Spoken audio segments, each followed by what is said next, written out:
కొంతమంది మనకేదైనా కష్టమైతే వచ్చేస్తారు, కానీ లోపల రీజన్ వేరేగా ఉంటుంది. ఎలా ఉంటుంది చెప్పనా? నువ్వు డబ్బులు బాగా ఉండి మంచిగా కారులో తిరుగుతూ హ్యాపీగా లైఫ్ లీడ్ చేసుకుంటూ వాళ్ళ కళ్ళ ముందు పచ్చగా కనబడ్డావు అనుకో, ఆ పచ్చగా కనబడినప్పుడు మనసులో వాళ్ళకి తెలియని బాధ అనమాట, కానీ ఎప్పుడు వ్యక్తపరచరు. ఇది చాలా పచ్చకున్నాడని లోపల లోపల కుళ్ళిపోతుంటారు, లోపల లోపల కురింగిపోతుంటారు. వాళ్ళ మనసులో ఒకటే కోరుకుంటారు, ఏమన్నా తెలుసా, ఇది ఎప్పుడు పడిపోతాడా, అప్పుడు చూడాలరా బాబు అని కోరుకుంటారు. కొంతమంది దుర్మార్గులు ఉంటారు ఇలాంటి వాళ్ళు. సో వీళ్ళకి ఎప్పుడైతే మనం పడిపోయామన్న వార్త, మనం చెడిపోయామన్న వార్త, మనం పాడైపోయిన వార్త వినబడిందో అన్ని పనులు మానుకుని వచ్చేస్తారు పని కట్టుకుని. ఎందుకు వచ్చింది? ఎందుకు?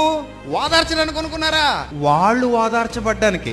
ఇన్నాళ్ళు బాధలు ఉన్నారు పాపం నీ ఎదుగుదల చూసి. ఇప్పుడు ఎప్పుడైతే నువ్వు పడిపోయావని తెలిసిందో, ఎప్పుడైతే నువ్వు దివాలా తీసావని తెలిసిందో, ముందే వచ్చి పక్కన కూర్చొని ఆహా ఇలాగ అయిపోయావే అని లోపల లోపల ఇంకోడు ఉంటాడు కదా, లోపల ఆడు డాన్స్ చేస్తుంటాడు లోపలుండి. ఆ డాన్స్ చేసేసుకుంటూ పక్కన కూర్చొని అర్రే ఎంత బాధ వచ్చిందిరా నీకు, అసలు నువ్వు తిరిగే కారు ఎవడకుండేదిరా ఊళ్ళో, అలాంటి కారులో తిరిగేవాడు నువ్వు, అసలు మీ ఇల్లు ఇప్పుడు ఇందులో ఉంటున్నావా, ఆ ఇల్లు అమ్మేసేరేట్ అయితేనే అయ్యయ్యో అంటాడు. కానీ లోపల అమ్మయ్యా. చూసారు, అలాంటి దుర్మార్గులు ఉంటారు సమాజంలో. అందరూ మంచోళ్ళు ఉండరు, అందరూ మంచోళ్ళు అనుకోకండి, ఉంటారు మంచోళ్ళు, కానీ తక్కువ శాతం ఉంటారు. ప్రపంచంలో ఉప్పు నీరు ఎక్కువ, మంచినీరు ఎక్కువ.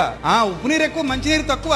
అలాగే మనుషుల్లో కూడా అక్కడక్కడ ఉంటారు మంచోళ్ళు, కానీ ఇలాంటి దుర్మార్గులు ఎక్కువ ఉంటారు. వీళ్ళు ఏంటంటే మనం పాడైపోతే చూద్దామని ఎన్ని ఆశలుగా పెట్టుకుంటారో వాళ్ళు. సో ఇలాంటి స్నేహాలు మంచివి కావు.